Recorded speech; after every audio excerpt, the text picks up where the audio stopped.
Assalamualaikum warahmatullahi wabarakatuh. Perkenalkan, nama saya Erika Delia Lorenza. Saya dari kelas 5C, Tadris Bahasa Indonesia. Di sini saya akan memberikan video pembelajaran bahasa Indonesia yang berjudul Unsur-unsur teks berita.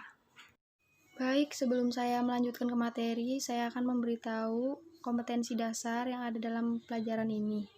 Yang pertama, siswa dapat mengidentifikasi isi dari teks berita yang didengar dan dibaca. Yang kedua, siswa dapat menyimpulkan isi dari teks berita yang didengar dan dibaca. Apakah sudah ada yang tahu apa itu berita?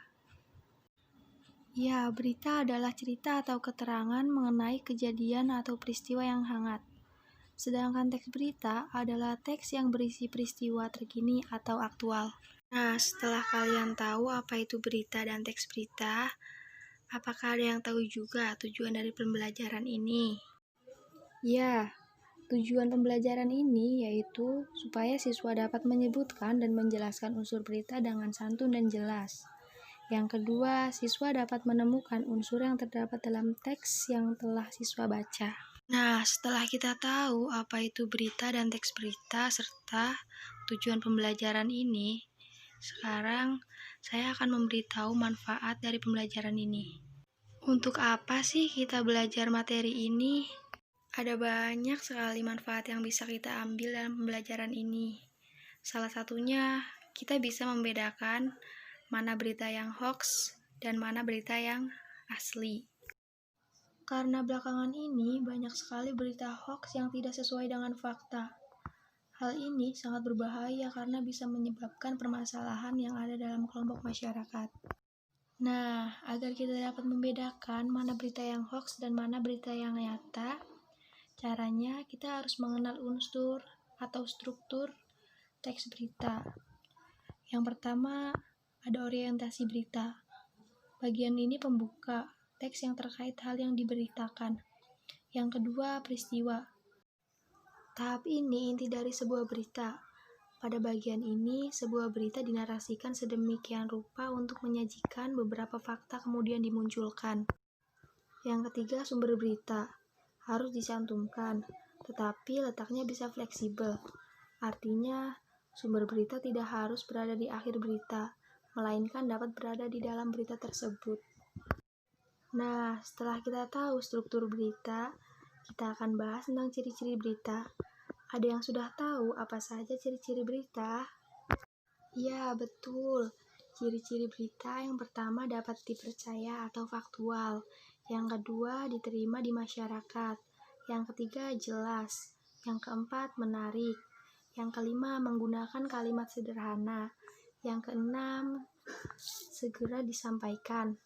Yang ketujuh, terkini.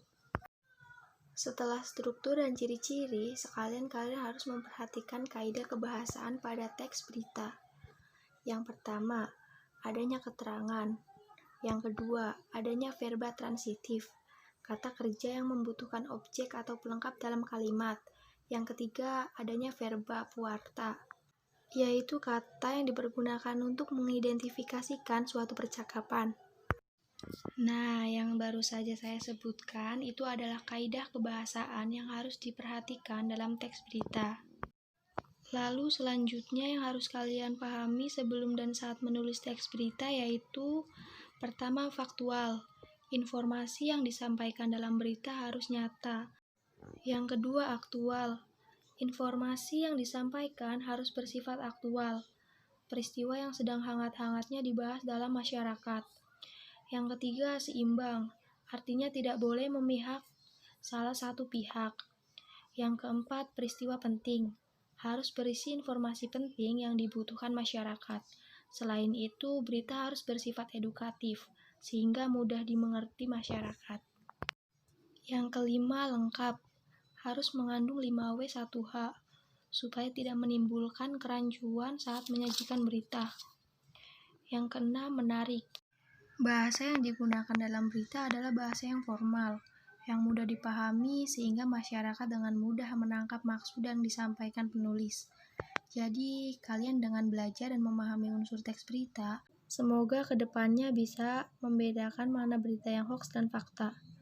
Nah, setelah saya sampaikan apa itu berita, teks berita, struktur teks berita, ciri-ciri berita, kaidah kebahasaan dalam teks berita, dan apa saja yang harus dipahami saat menulis teks berita.